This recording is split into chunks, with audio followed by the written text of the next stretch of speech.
as always, that was our officially licensed theme song by Colin Cow, owner and proprietor down at Colin's Coffee, who actually just came out with a new album, if you didn't know. I did not know that. Yes. Was there a song about us on the album? I have not listened, nor have I asked Colin, and I think we're probably going to be disappointed in the answer to Like, that I thought question. our new theme song for season 3 should be on the album. I should have kind of made that demand that he put that on the album, but For all the royalties we're not paying him. exactly. There's one track named Darren, but I don't know if that's about you. Oh, dude, if there is, I'm going to be so impressed, but you're lying, aren't you? Yes. Way to get my hopes up, Maggie. So I'm Steve Shoney. I'm the city manager for the city of Upper Arlington. I am here with my sidekick. I'm Darren Shulman. I'm the city attorney. And we have a wonderful guest with us today, Jeff Wilkins. Jeff, welcome. Thank you. Go ahead. Happy to be here. So Jeff is the founder, former president of CompuServe. I don't know that we have any listeners that are too young to know what CompuServe is. We do skew on the older demographic. We do skew on the 40-plus demographic. So I think everybody probably knows what CompuServe was. But we're going to talk with Jeff a little bit about that today. But first, we're going to start, as we always do, or almost always do. We've done it one time where we did it at the end, with our start bench cut. So you said you've listened to one because when we were talking before we started, you are old friends with Frank Cass. Yes.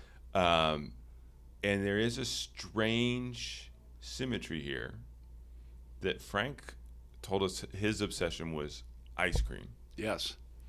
And a very Specific. deep and specific obsession with ice cream that he clearly had thought a lot about. You said that one of your guilty pleasure is Dairy Queen Blizzards.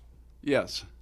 Okay, so we're going to see how we're going to test that obsession out a little bit. And by the way, you walked into a bit of a landmine because I, too, am obsessed with Dairy Queen Blizzards. So this is like my wheelhouse. I'm excited to talk about Dairy Queen. Well, it's almost like forbidden fruit because they're 900 calories, and I always pay a lot of attention to calorie consumption. So I hold off till the last possible moment before indulging. So I went to I got this card because I bought something at Dairy Queen at the one I go to, and it's every week I get a Blizzard for free with this card, and I'm about 4 months into it, and I have not missed a week yet.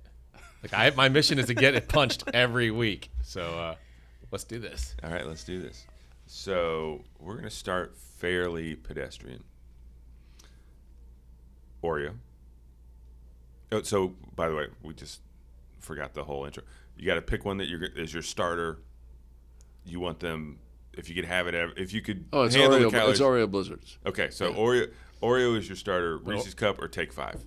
Which one's on your bench? Which one are you cutting? Well, Oreos is first, and I won't eat any others. Oh. Really? You like nothing? I'm a purist.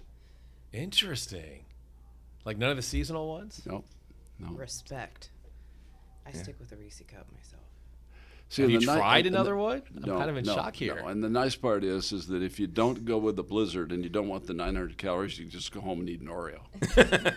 So is it more of you're a fan of Oreos and then you just like it in the ice cream, or is it the Blizzard that's combination that you're into? Well, it's the combination. I mean, the cold and I got a kick out of Frank. He said he ate ice cream every week. I don't remember that about him, but I know he was in love with Johnson's ice cream because Johnson's makes the greatest ice cream in the world. But you got to live with Dairy Queen and Oreos ground up. It's an Oreo Blizzard. Have you had the Oreo McFlurry at McDonald's? I wouldn't touch that with a 10-foot pole. This is like the most pure loyalty I've ever heard.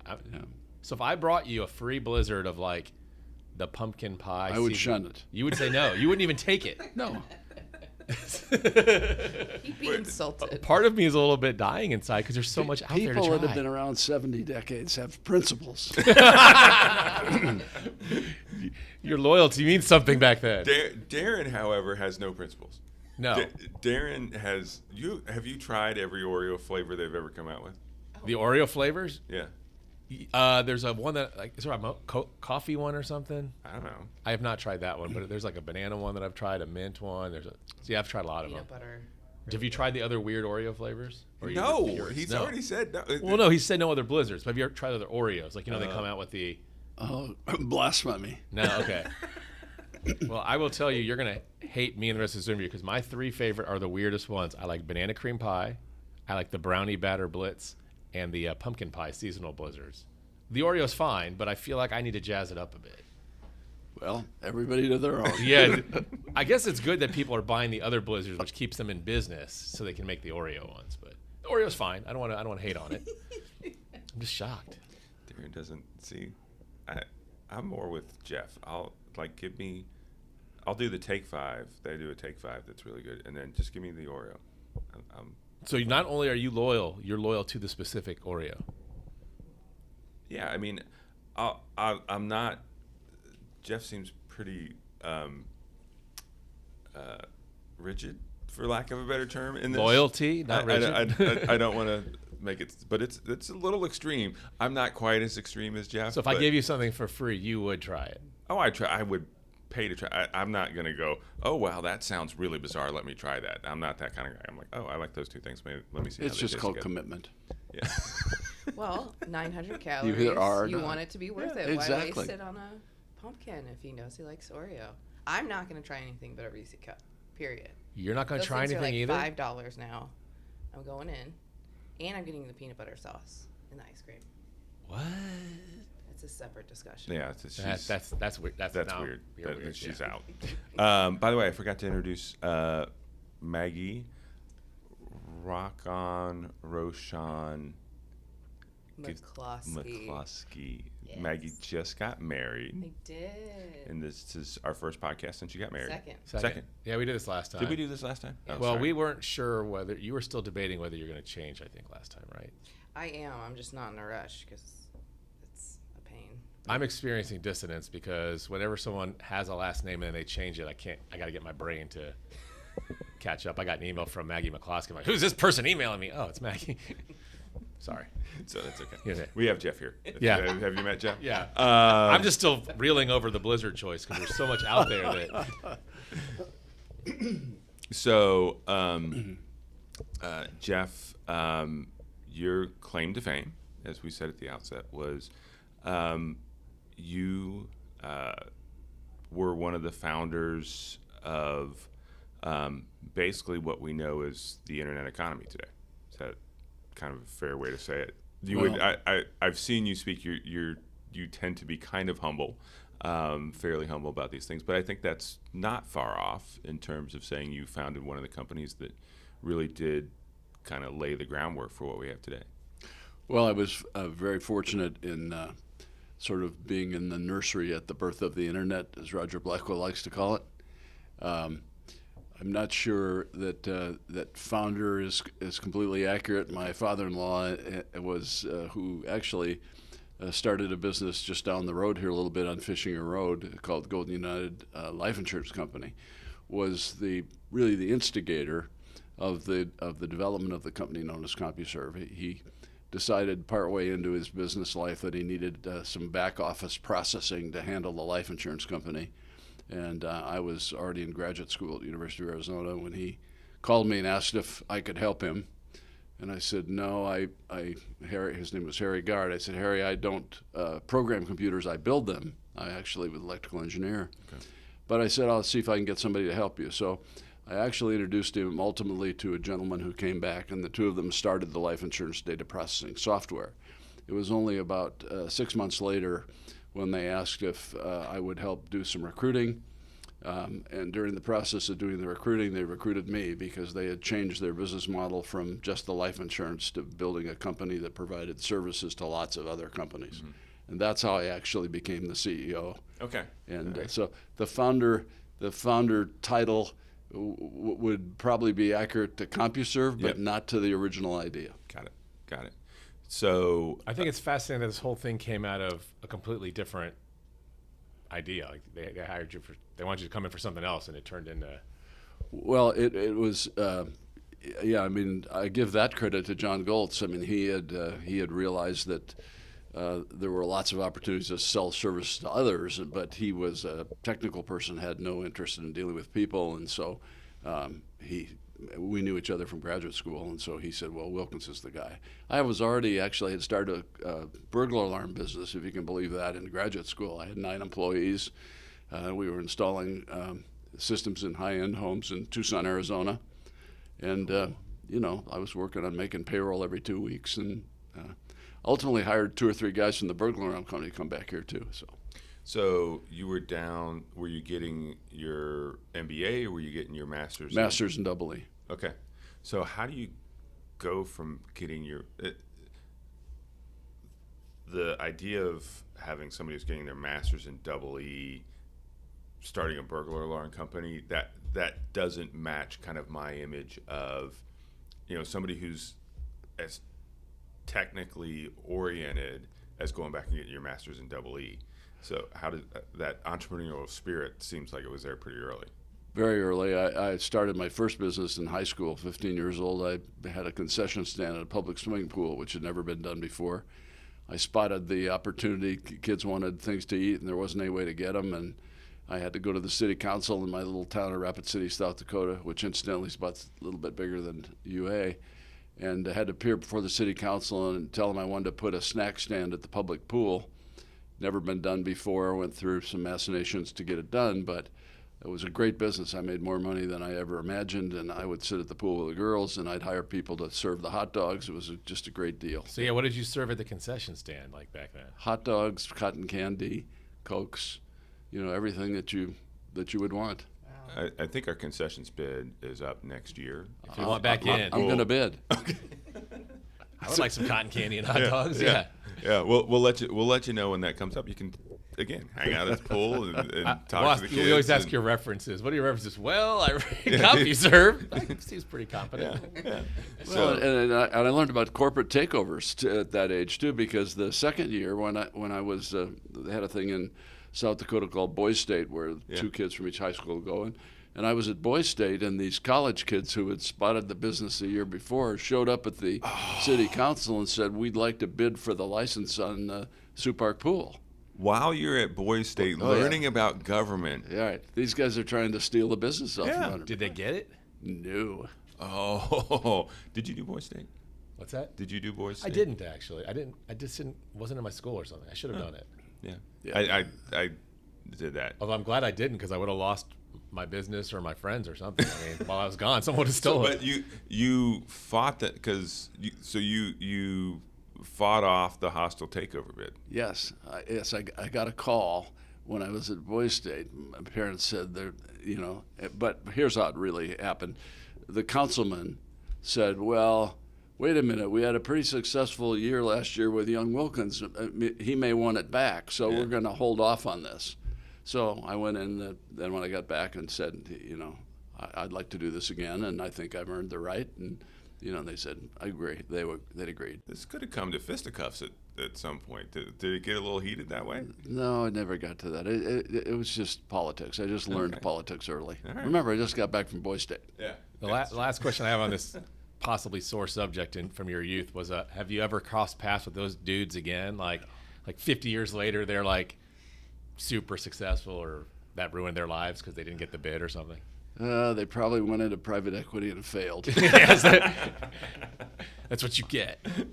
So, so you go from having a stranglehold on the concessions business in Rapid City. Yeah, I tell you another funny story because you guys like funny stories. But wait, hold on. One other thing. How many flavors of ice cream? Did you have ice cream in the? We had Eskimo pies, I think, or something like that. Frozen desserts of some sort. So did you have only one flavor? And I you stuck only I that do one not flavor? remember. He's like, you better be loyal and serve No, me when if I'm we- if serving. Was it Eskimo pies and only we did, Eskimo I'm sure it pies? was Oreo blizzards. Yeah, that's all you get. Sorry, you had another You had story. another story. Oh, yeah. So anyway, you were asking about youth. So anyway, I graduated from high school. I went to Ripon College. Started there. I didn't start at the University of Arizona. And at Ripon, I was joined a fraternity called Sigma Nu. And one of my fraternity brothers was a guy named Harry Ford. Harry Ford is known to you as Harrison Ford. Oh What? my gosh! So the story is. Can you get him on the podcast for us? That's where this is Well, going. that's kind of where it's going because here's the. So Harry Harry left school. We were Sigmund. I was a year younger, and we had some really interesting battles within the fraternity. My favorite one is that I got him one time with a bucket of water that you fill up. These trash cans. You fill it up and you tilt it against the door, and then you knock on the door, and then the guy comes and opens the door, and the trash can goes in. Water goes all over the place. So I got him first. But I'm studying one night. These were not particularly big rooms, about the size of the space we're in here. And all of a sudden I smelled something, and I looked over, and there was this blue flame coming into the door. He had taken lighter fluid and squirted it and lit it. And it singed my record collection. Oh, no. Harrison Ford, you arsonist. Anyway, so we're going back and forth. But he was a good guy. But anyway, he left after his junior year. Yeah. And somehow over the years, I'd told different stories about him. And I got a call from a reporter from Channel 6 who said, I'm going out to Hollywood to interview Harrison Ford. And he's a terrible interview. He answers questions with yes, no, and grunts, and he's just difficult. Someone told me you had known him at some point. Can you tell me anything about him that might be helpful to my interview? So I said, sure. I said, ask him if he still walks down the hall naked with a towel over his hand and holding an umbrella on the way to the shower. Because that's what he did. Oh my like God. Normally or just like once? Every time he'd do it, he'd go. There was just kind of a gag he did. He'd kind of like a waiter with a towel and an umbrella, but no clothes. And of course, these are dorm. This is a dorm kind of thing. So, anyway, she gets back 2 or 3 weeks later. She calls me up. She says, "Mr. Wilkins, I want to thank you so much." She said, "I was doing the interview with Mr. Ford, and he just wouldn't do anything. And I finally asked him the question. He got this big grin on his face, and he went, 'Where did you get that?'" And she said, from then on, it was a great interview. That's awesome. So I've never seen the man. In fact, it's funny, when my wife Julie and I were at Arizona, we went to see a movie called American Graffiti. You may not remember this; it's a little older than you guys. But we're sitting watching the movie, and this guy's driving this '57 Ford in the movie, and I looked up and I said, "That's Harry Ford." She said, "What?" I said, "That's Harry Ford." Well, she's, "Who's that?" And I explained the story, and so we waited till the credits came, and sure enough, turns out what he had done was, when he left Ripon, he went to California, worked. He was a carpenter, and he did some work for George Lucas, building a barbecue in his backyard. And Lucas was casting for American Graffiti and said, "Harry, have you ever done any acting?" And it turns out he had done a lot of acting at Ripon, and he said, "Yeah." So they put him in the movie. And then, of course, right after that, it was Raiders of the Lost Ark, and the rest is history. All because he was building him a barbecue? Yep. That's how he got the Wow. connection. It's wrong place, wrong time for me. I clearly need to be doing cooler stuff. Yeah. I could be in movies right now. Yeah, you need to be out in L.A. Would building he? stuff.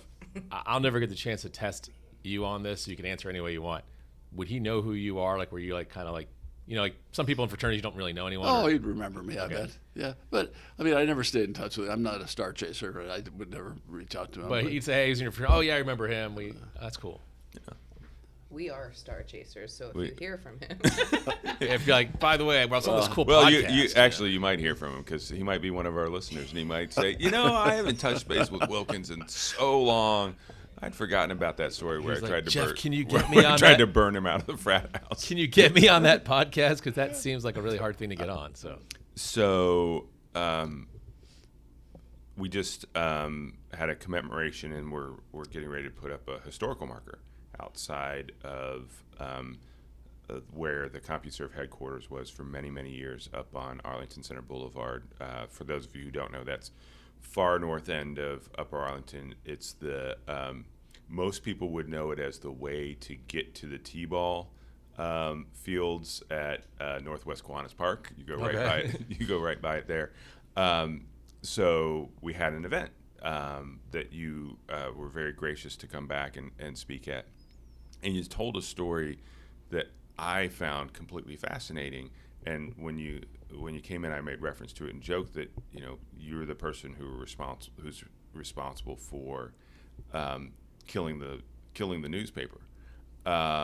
Would you mind sharing with our listeners a little bit of that story? Because I just found it fascinating, kind of going back, and in particular, I think for folks who are kind of, if you're a little bit of a government geek, you also have to be a little bit of a news geek and kind of really pay attention to that. So I just found it kind of fascinating to hear the origins of where that came from.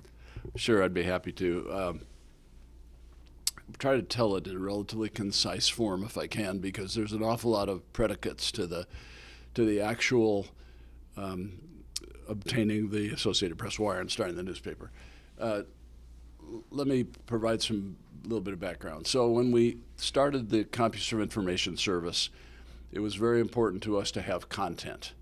And I had always admired the Associated Press wire and the United Press International wire. I'd always see them quoted in all the major newspapers. And I thought it would be great if we could find a way to get the feed into the CompuServe Information System service.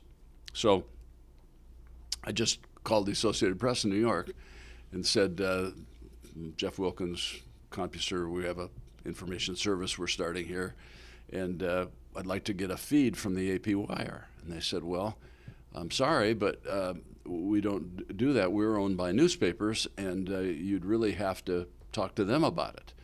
And so I immediately thought of the Columbus Dispatch, because I knew John F. Wolfe, and I went to see John and said, John, we'd like to do a test of the AP Newswire. Would the Dispatch be willing to help us with that? He said, sure. So we connected the technical people together, and pretty soon we had a working prototype of the AP wire, or of a form of an electronic newspaper. This is 1980. This is 1979. 79. Okay. And so after we got it working, then I went back to the Associated Press in New York. This time I went in person, and I said, let me show you what we've built here. And the gentleman's name was Henry Heilbrunn. I'll never forget it. So I showed him the demonstration, and he said, that's very interesting. I said, could we get a feed? And he said, well, we're owned by newspapers, and we have a board, and the board is meeting in a couple of weeks in Hawaii. Would you let me show this demonstration to the board? Certainly, I said. So about 2 weeks later, or a little more perhaps, I got a call from Mr. Heilbrunn. He was in Hawaii, and he said, I've shown your demonstration to the AP board, and they would like to come to Columbus. And I thought, well, that's kind of interesting. Sure. So I said, dates, and I said, who's coming? He said, well, it will be Catherine Graham, Arthur Sulzberger. Which are the publishers? Bob Martin. Well, I'll tell you, yeah. I mean, Catherine Graham was the publisher of the Washington Post. I knew her name because I've been reading it every day in the Wall Street Journal. I knew who Sulzbergers ran the Times, and Bob Marbut. I didn't know much about him, but anyway, and there were 10 members of this board that were coming to Columbus. And so I think at the marker ceremony, I told this funny story about Catherine Graham's secretary called me and said, could we arrange a car for Mrs. Graham at the Don Scott Airport? And I said, well, I'll be happy to pick her up. She says, well, no, she'd just like to have a car. And I said, well, what? She says, a limousine. And I don't even remember if we had limousines in Columbus. Because, and I'm doing the math here. You were like 36-ish at this point? Yeah, early 30s. Yeah. Interesting thing about people in their early 30s, most of them are fearless. Yeah. You know, you're not afraid to fail, because you just get up and do it again. Anyway, so we got Mrs. Graham a car, we got the board. They came to CompuServe in our conference room up on Henderson Road. We gave the demo, and they said, could we have some time? And Sandy Trevor, who was the chief technical officer of the firm, I talked a lot about him at the marker ceremony and some other places. Anyway, said sure. So we gave them time, and they were in there an hour. And I'm thinking, what in the world could be going on? And so they asked us back in, and they said, what do you want? And we said, well, we're trying to expand our information service, so we'd like to have 10 papers participate in a test. We'd like to have display advertising in each of the 10 newspapers. Display advertising, you know, the pictures, not worth $250,000 from each paper. And the final thing is we would like the Columbus Dispatch to be the first paper, because I figured we owed it to John Wolfe to make sure they got the first one. And so they agreed. They said, except the final thing was, they said, we have 100, I believe it's 175, number 6 in my head, 175 papers that are on the AP, or in the Associated Press, and we have to offer it to all of them, and we'd have to be willing to do the test with each of them. Well, that was great. I mean, if we get 175, we'd be thrilled. And then they said finally, but all 10 of us want to participate. So I knew we had something then. That's amazing. So we got our choices, and as you recall, we picked the LA Times, the Dallas Morning News, Atlanta Journal-Constitution, the Post, the Times, Minnesota Star Tribune. I mean, we just had who's who of papers. That's amazing. And so walk me back to what it looked like when you got them. They're now on a screen that you can search, or just like, how's it? I mean, it's not like it looks like today, right? Oh my gosh, no! Because the speeds, at which data would be transmissible at that time was very low. There were even 110 baud terminals. That's 10 characters a second. A fast one was 1,200, and no, it went up pretty quickly thereafter. But no, it was very crude. But it was. We would pick off the stories coming over the wire. We would organize them into stories online, and we would index them, and so you could search and select and read and print if you wanted. But remember, this is all black and white or blue and white at the time, and slow. But it's funny, in the ad that I showed, I believe at the Upper Arlington Historical Society, I mean, it was rocket science to people at the time. I mean, my grandkids sat there and they probably yawned and went to sleep. But so who back then were your customers, or who was using it? Initially, people who bought personal computer kits. But remember, or you won't remember, but there was a machine built by a Radio Shack called the TRS-80. It's called the Trash 80, yeah, because it was trash. But it was a standalone. It was a complete kit, pre-built. You could buy it in 2,500 stores, and it had an acoustic modem you could buy with it. And we had a deal with Radio Shack to put a snap pack in every machine they manufactured. And the snap pack, when you opened it up, had a CompuServe user number and a password. So everybody that bought a machine could instantly get on. And so it'd be the early adopters of computers could use the service to the bleeding edge. Because I didn't get really my own computer till years and years. See, I remember having it early on, so I'm 53 now. But my dad worked for National Cancer NCR, and so he was a programmer for them. So we had a personal computer in the house really early on, and I still remember getting those packs, and it being it was all text based. Maggie's young enough, and I don't know it. I mean, I remember when What You See Is What You Get first came out, and that was a revolution and everything. I still remember having to do DOS prompts and all that sort of stuff to get to anything. So, yeah. Well, NCR was a big CompuServe customer, by the way. In fact, they wanted us to build a computer center in Rancho Bernardo, California, next to their large facility, and we were going to do that in 1974.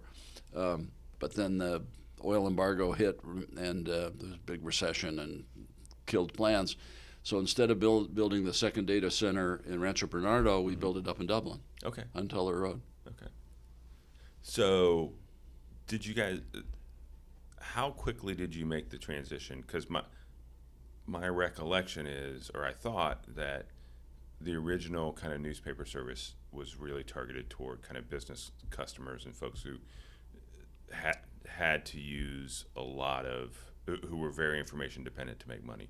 When do you feel like it really made that transition to the consumer and to the mass market? Well, from the beginning, the CompuServe Information Service was directed at the consumer. Okay. And so at the same time that the AP wire and the newspapers came up, We also had a number of other products that originally were in the commercial sector that we moved over. We had a huge financial database presence on Wall Street, and we moved a lot of that data to the day traders, to the stock market guys. We very quickly introduced shopping, the electronic mall, airline reservations, almost everything that you can imagine people wanted to do. We built a version of that and put it up in the early 80s from about 81 to 83, 84. It was a huge proliferation relatively rapidly. Wow. You've changed everything. Yeah. Yeah, I mean, the funny thing is that we had the content way ahead of the capability of the network to do it well. Yeah. And in fact, because we really didn't have any motion graphics hardly at all. I mean, one of the things that the story that you asked me to mention at some point is the one about the GIF. Yeah. That was a compression algorithm that enabled you to get a fair amount of motion with a relatively small amount of data transmission. And but that was really early. It wasn't until late 90s that you really got internet speeds up to where you could do things the way we used to see in full motion video.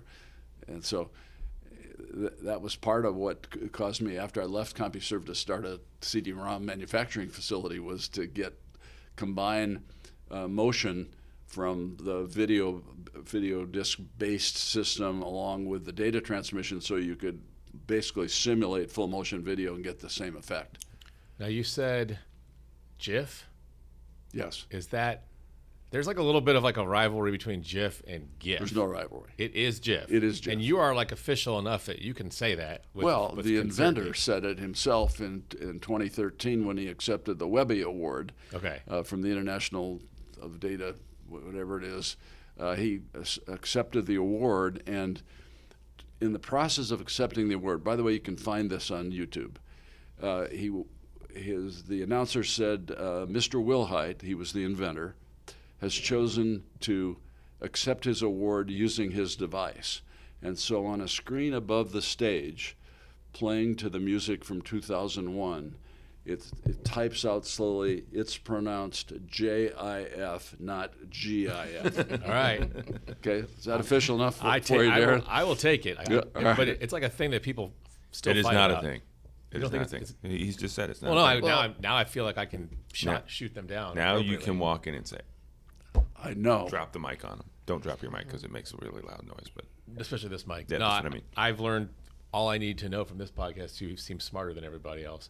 So, and I don't think people realize if for some reason someone under the age of 20 is listening to this podcast, which I doubt they are, but like nowadays you just jump on and just do everything. But I'm old enough to remember when I had to go to a computer lab at school to get on this internet, and it pulled up stories and stuff. But the things you're talking about, everyone does now, but that's huge at the time. Like, as you said, you're ahead of the speed of the internet to even do it. Yeah, we were way ahead. In fact, another story that I'd love to tell is that two of the guys who were involved in all of this, Sandy Trevor, who was the chief technical officer, and another gentleman by the name of David Eastburn, who was a chief product officer. The two of them, when CompuServe was sold in 1997 and broken up into pieces, they kept a machine running that had all of this stuff that I've described on it. And they started a business patent busting. Because what happened was, when the internet really took off and everybody's looking at all these applications, they filed patent applications saying, I'm the first one that ever did shopping online. Yeah. Or I'm the first one that ever did. Well, these guys had all this, they would get hired as expert witnesses. So we already did it. Come into court, log on to this machine that's still running. And by the way, it's still running today. Cool. They'd log onto this machine and show what CompuServe looked like in 1983. And that'd be the end of the lawsuit. so is That's the, like a whole business shooting down everyone else's claims that they were the first. That's the awesome. lawyer in the room loves I that. love this business. So, is there anything that you've seen happen and kind of the flip side of having seen so much? And is there anything that you've seen happen where you're like, oh, we were so close, and I just missed that one kind of flip of the switch, and we would have had some other great innovation? Is there anything like that you've looked back at and said, Well, it's actually the whole story. I mean, I've told this multiple times, different places. The reason CompuServe was so innovative and so successful in what it attempted was its culture. mm-hmm. And the culture was really a result of who the people were, and at the time, there's a phenomena with young people in their 20s and just early 30s can do amazing things. Brains working really fast, tremendous energy. It's a very creative time, Mm-hmm. and that's really what the company was in the 70s and early 80s. And then as time went on, I ran the business until 1985. And I was pushed out, and I can tell you that story if you're interested in it. And then it was run by 3 other people for the next 11 years or so. The culture changed completely, not instantly, but a little bit over time. Pardon me. And that allowed the company to sort of start to have hubris and live on its reputation. Yeah. And the minute you do that, you're dead. And there was a competitor, AOL, which is, everybody knows the story of AOL, was coming on. They were really tiny for most of the 90s, but then CompuServe lost its way. And eventually the consumer business was absorbed inside of AOL.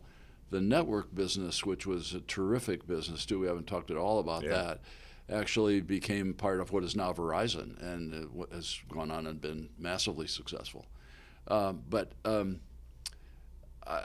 So your question was there any one thing?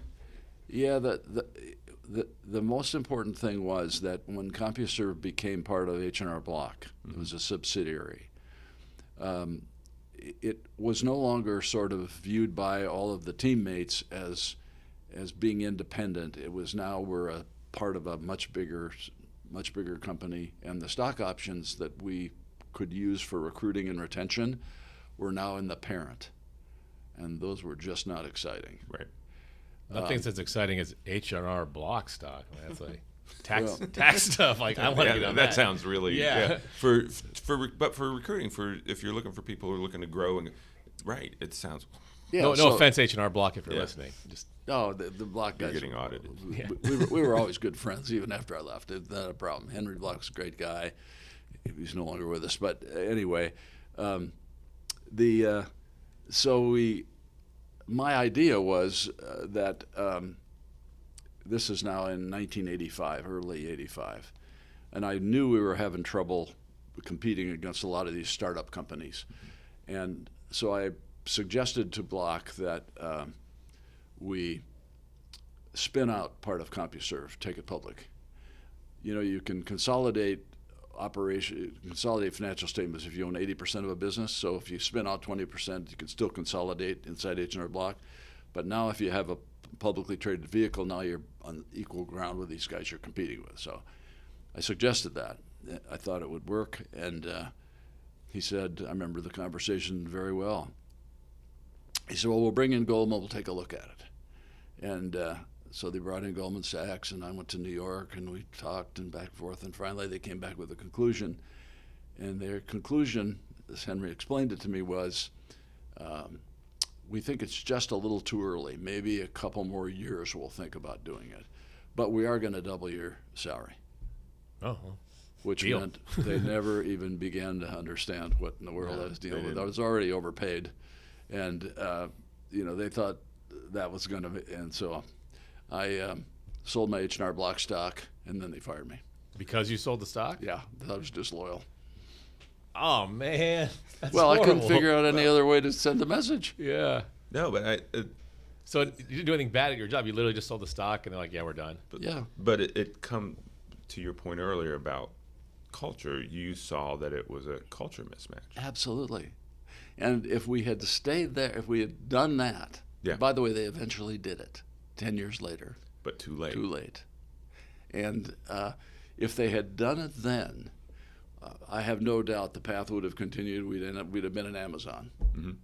But, well, and it was over. It is interesting to talk because I listened to the Elon Musk biography recently and kind of watch these companies, and these fast-growing companies, and it is so kind of, you're talking about it as a culture thing, as a crystallization. It's those companies that can manage the culture jump from that startup go culture to we are now a multi-billion-dollar enterprise that actually makes profits, and isn't just all on potential. Some companies, some leaders can make that, some can't, and that's kind of the things that separates them. Has that kind of been your experience? I'll give you another anecdote that absolutely underlines what you just said. Yeah. In about 1992 or 3, CompuServe was growing like crazy still, but I could see AOL was just going like this. Yeah. And so I went in to see the CEO at the time. I won't mention his name. I said, I said, I care a great deal about this business. I've got my heart and soul in it. And I said, I'm really concerned with what I see going on right now. I said, right now, CompuServe's doing really well, but AOL is going like this, and I think CompuServe lost some of its moxie. He said to me, Jeff, we just made $100 million. I'm not worried about those guys. And I walked out of there, went back to home. I said, Julie, I said, it's lost. Yeah. Yeah, it's just over. And sure enough, three and a half years later, they'd really lost their way. He was fired, somebody else was in, then they fired that guy, and then H&R Block broke it up and sold it. H&R Block sold it for $1.2 billion on their $20 million investment. The shareholders did just fine. Yeah. But in the meantime, we ruined a great company. Yeah. So you've kind of hinted at some. Can you kind of tell us like where the CompuServe pieces are, like it's still in existence? Like you mentioned, Verizon had part of it. And I mean, it's just fascinating that, well, and real quick, describe the network business. I'd completely forgotten about how big the network business was. Oh, well, yeah, this is a testament to the technical guys that were on the CompuServe team. Early on, acoustic couplers worked over dial-up phone lines. They were noisy. Is that the? Okay, yeah. He does it much better than you. He's got a lot more practice. Yeah. And then the high-speed lines that went between city to city were also analog lines, and they were noisy. So we ended up having to build our own packet switch network. What a packet switch network is it sends packets of data that has error correction in it, so that if a packet for some reason is distorted because of noise or some other reason, it gets resent and reassembled. So it's 100% error-free connection from end to end for the network.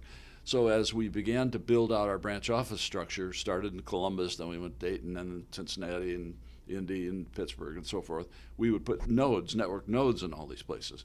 And the network began to grow like crazy. So the network nodes serve the commercial business as well as the consumer business.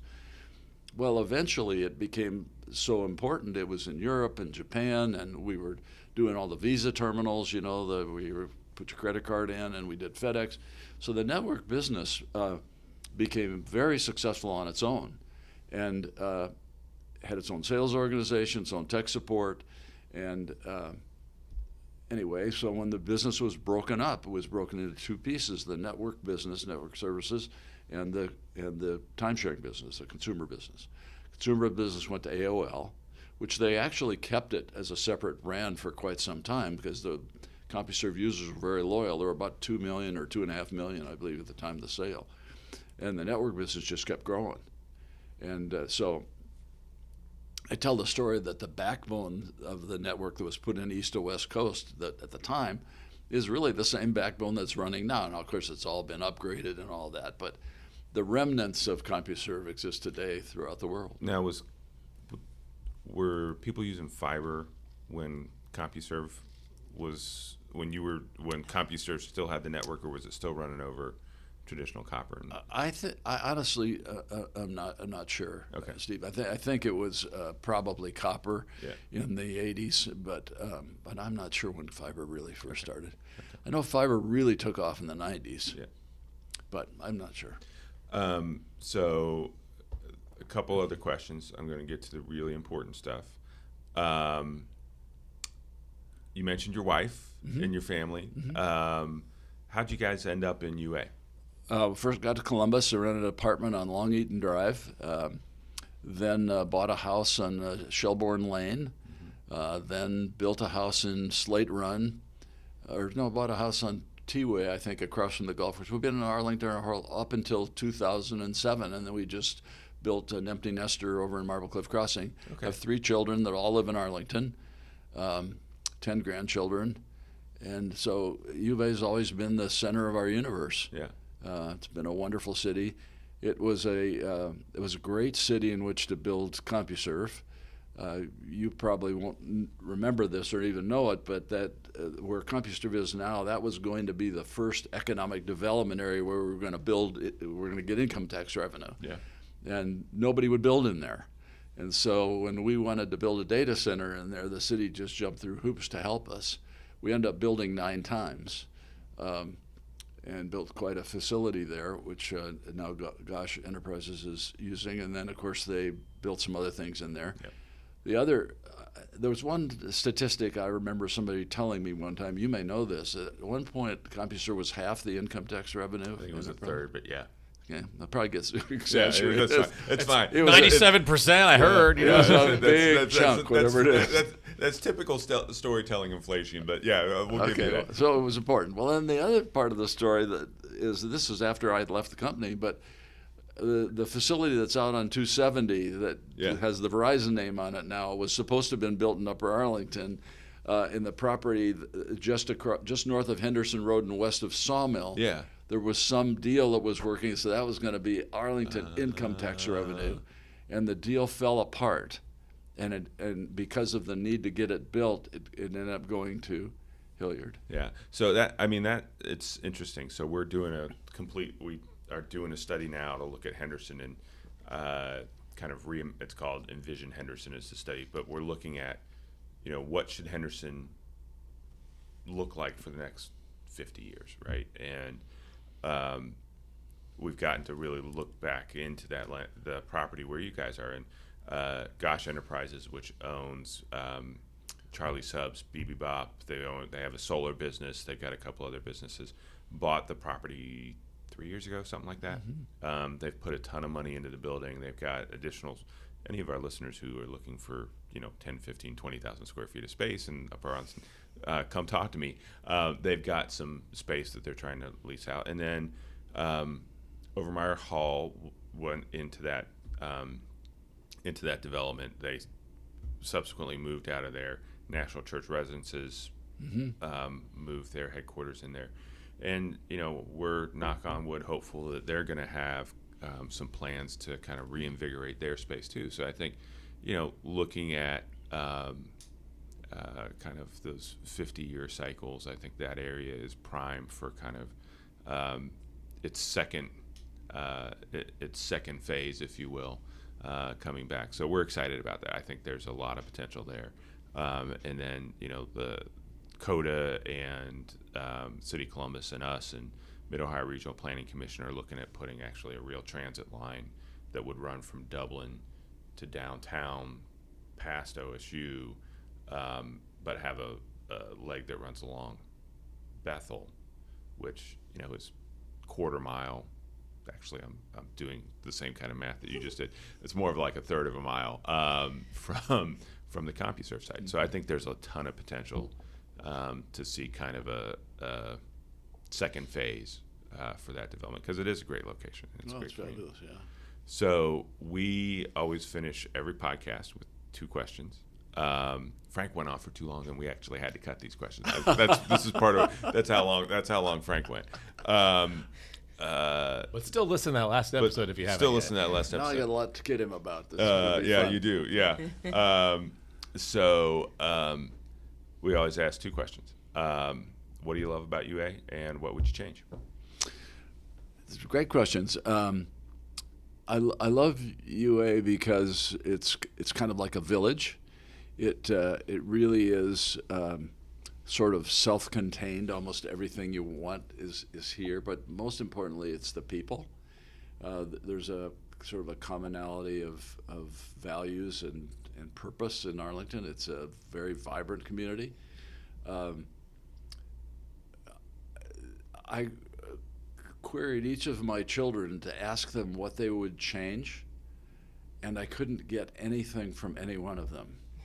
So I hate to give you the big Zippo, but That's a good one for the Zippo. If you can't find anything yeah, you yeah, like about UA, we're in Yeah, trouble. yeah. Well, of two that you can't come up with anything, we'll take the change. no, it's a wonderful, wonderful community, and we've been here a long time.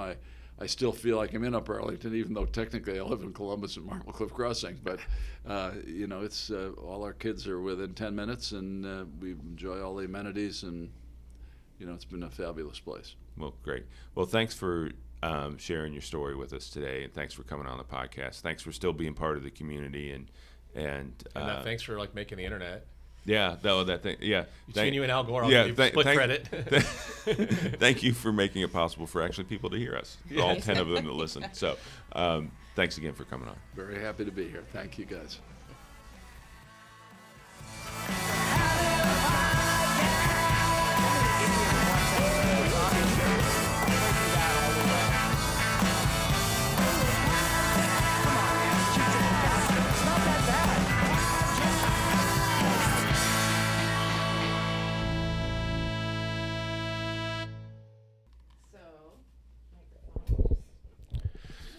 In a world. Very good. We good, Maggie, with our sound levels? It sounds good in here. Are they on?